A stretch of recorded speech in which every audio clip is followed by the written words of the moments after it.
Big Animal Defense 357 mag versus 44 mag, and what I have today is some Underwood hardcast flat nose.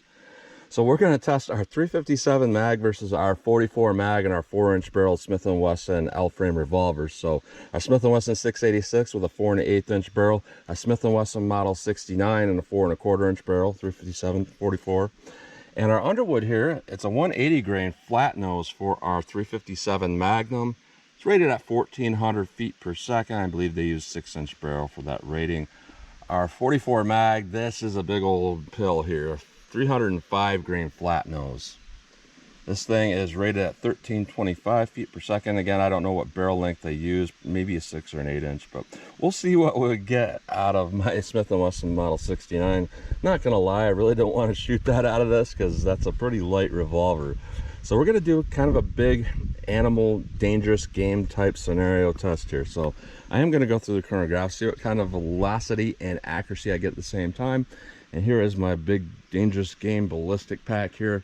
So I have a lot of clear ballistics here. I believe I have about 4 feet of it going on here. But what makes this different is the first part here, we have a layer of carpet that's going to kind of represent thick animal hide. And then we have about 5 inches here of clear ballistics, which is more than what I typically use. And then instead of a 1/4 inch medium density fiberboard, we have a 1/2 inch of medium density fiberboard. And then we have a whole bunch of gel. So we're gonna see what kind of penetration we get with these, because they're definitely gonna penetrate further than typical. And this is gonna represent, like, I don't know, a grizzly bear or something like that. And then I'm gonna shoot at my steel to see what kind of practical accuracy I can get. So let's get started with this test. All right, first up, we have our 357 mag, 180 grain, hardcast flat nose, rated at 1400 feet per second. Let's see how close I get to that 1400 feet per second. About 5 yards from the target, 4 yards from the chronograph. 1249, quite a bit below rated velocity. 1196. 1266. 1276. 1226. So not particularly consistent. That's still powerful though, because it's 180 grain. So 44 mag, I'm definitely gonna go single action with this because I'm gonna anticipate a lot of recoil and that could cause me to pull some shots. So single action here, 44 mag. It's gonna be pretty stout. Let's see what I get. 1185. 1180. I almost don't want to fight it. Gonna let that recoil go. 1181. 1219. There's a lot of this blast coming out and hitting my thumb. So there's a lot of back blast here. So let me go back here like this. 1162. This is something I don't really like shooting. Let's hit our ballistics gel block and see what we get with these. All right, so before I start hitting out with the magnums, I want to get some everyman comparison going on. So let's just say I add the average pistol, 3.2 inch 9mm, and I run some different 9mm through this. So I have a 124 grain spear gold dot. Let's see what this would do to a big dangerous animal. All right, can already hear the comments. Well, an everyman isn't that stupid. If they think there might be a bear, they might use FMJs. I believe this is a 115 grain FMJ. Let's see what this does. All right. Then somebody's gonna be like, well, Mr. Gun Sam, that's stupid. You should use the Underwood 124 grain plus P flat nose. That's about 400 foot-pounds energy out of this. That's what I use. So let's see what this does. We'll take a look at those.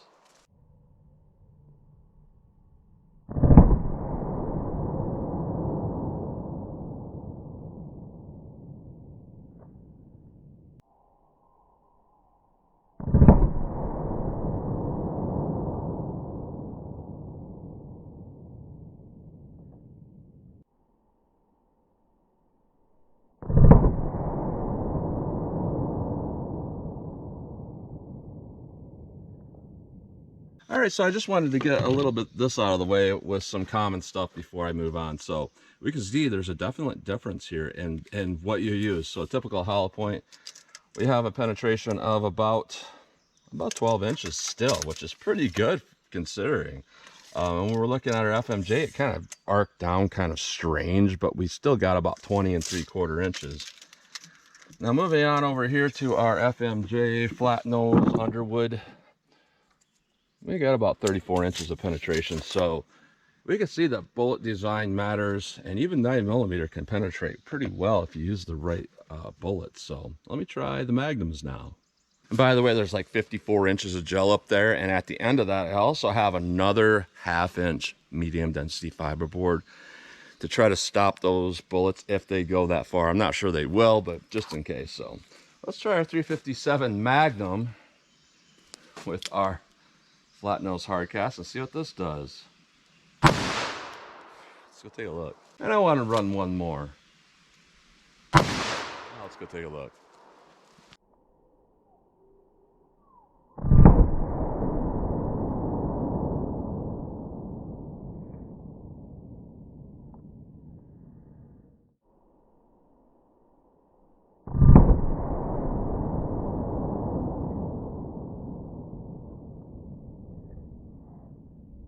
Running two for consistency here.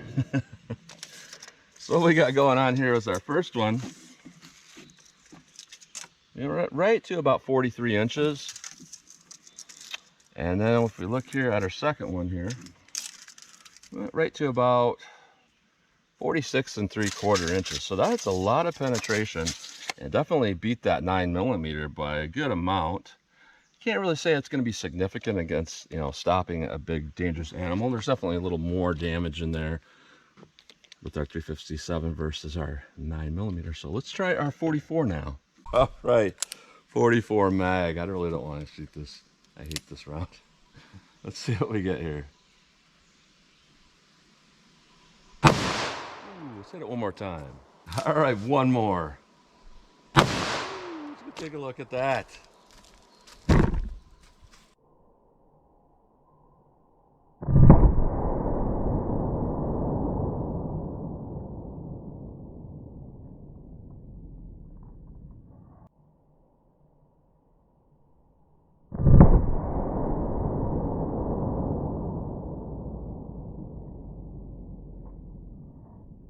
All right, so we just busted clean holes through that wood there. We have a lot of damage, and it does look like I lost one of them, but we can see the massive amount of damage right here. And we lost out the side, but when we actually look at what we did catch, it's right in between the 357s. We're at about 44 3/4 inches. So that's a lot of penetration, 44 and some odd inches. And that's after going through our big animal rib simulation. So that's a lot of penetration. Now the thing that definitely stands out here is there's got to be twice the amount of damage in here with that 44 hit than what there is with that 357 mag.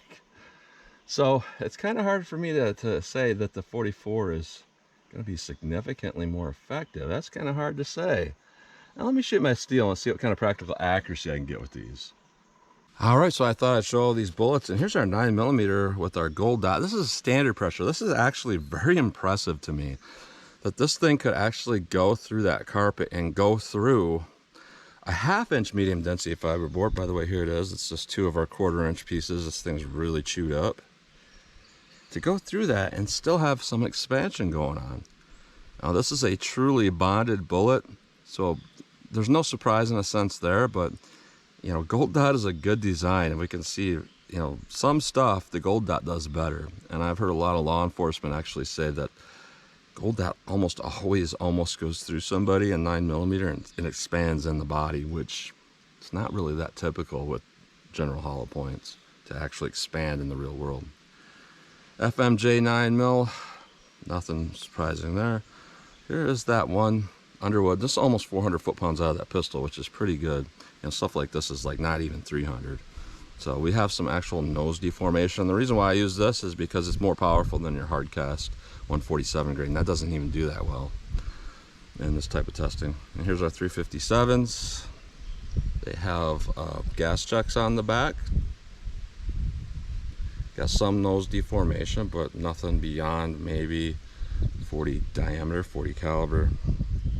This probably mushroomed, expand to about 45. Also a gas check. Big old bullet. But here's the difference between our 357 and our 44 mag. So that's what you get with those bullets. Thought I'd show those up close. All right, 25 yards from the target. I like to do this just to kind of see if I can land shots quickly. You know, in the past I've said, you know, the front of that silhouette is kind of like if there's a big grizzly coming this way. You know, the kill zone or stopping zone would probably be about the right size as that. And if I can make multiple shots from 25 yards, maybe a bear is starting to charge and I can land those shots. And I've actually had people get on those videos and be like, that's so stupid. You need to set up an elaborate setup on the top of your hill with a pulley system. And you have to have somebody up there pulling that, and that target needs to come down at you. And it's just like this whole thing of nonsense. Basically, I think that if I could land shots, you know, start hitting at 25 yards, you know, even if something was kind of coming at me, the target's gonna be bigger as it gets closer. So I don't think that that's unreasonable to think that. So let me see what I can do with that 357 mag. All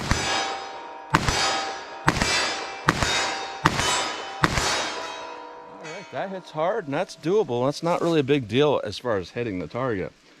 And that feels within normal range of normal Magnum power, just a little bit more muzzle jump. Now this is where, I don't know, things are gonna get weird with this because I don't think I can hit the target very well with this.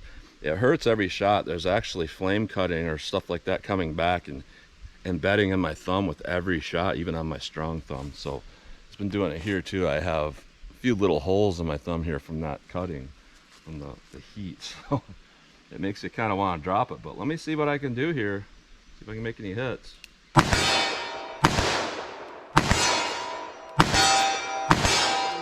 can do it. You see, wow.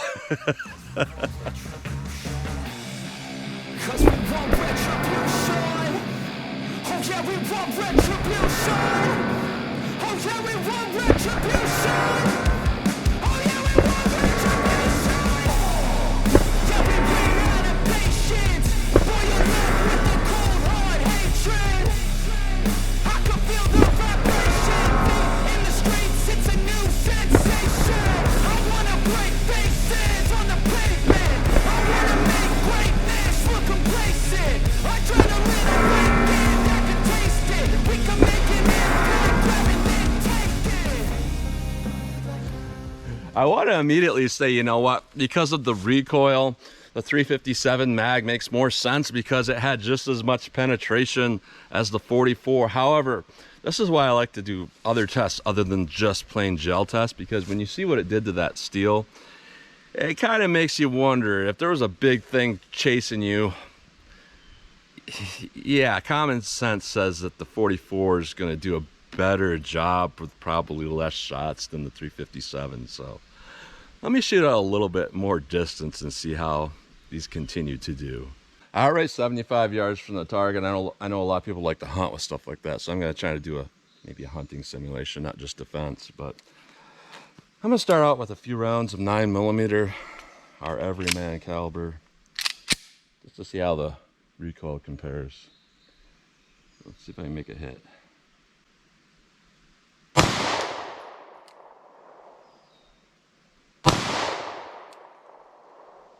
Wow, I can't hit with that pistol. All right, let's try our 357 Magnum. I rarely go single action, but for this, why not? If I was actually hunting something, I was going to stalk a shot and try to take one shot, that's what I would be doing. So let's see if I can make a hit doing that.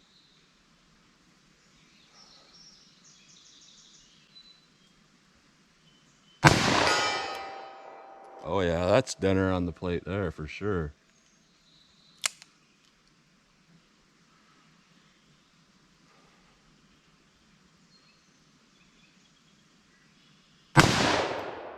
Oh.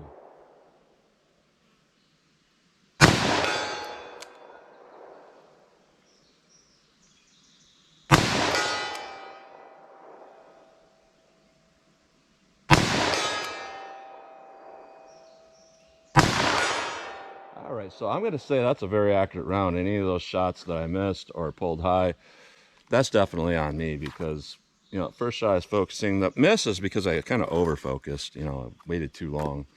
So then I just kind of lose my momentum there, I guess, with shooting well. So 44 mag. Let's see what I can do with this. Single action.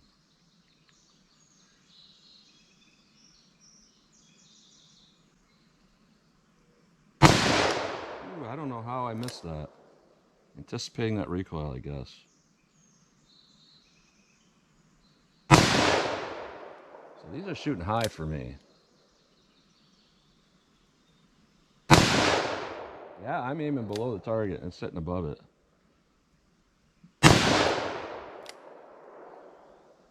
Wow, I can't hit. I got a couple more rounds. I gotta try to make a hit with this. All right, I didn't bring back the last 3 rounds I had left just because I'm tired of shooting this thing. It could just be anticipating recoil. So let me go double action. Sometimes that will clear up some of my issues, but let's see if I can get. See, it's still hitting exactly in the same spot, really high. So let me aim just below the target by like 5 feet. Yeah. So I was only able to make 1 hit with that. So what I'm seeing with this is between the 2 of these, I'm going to say overall, overall, I'm going to say the 357 mag did better. It was just an overall more practical round. We were getting actually more penetration in gel than what we got with the 44 mag, despite having less energy. But it was right at a level where it's very controllable in this 4-inch barrel revolver.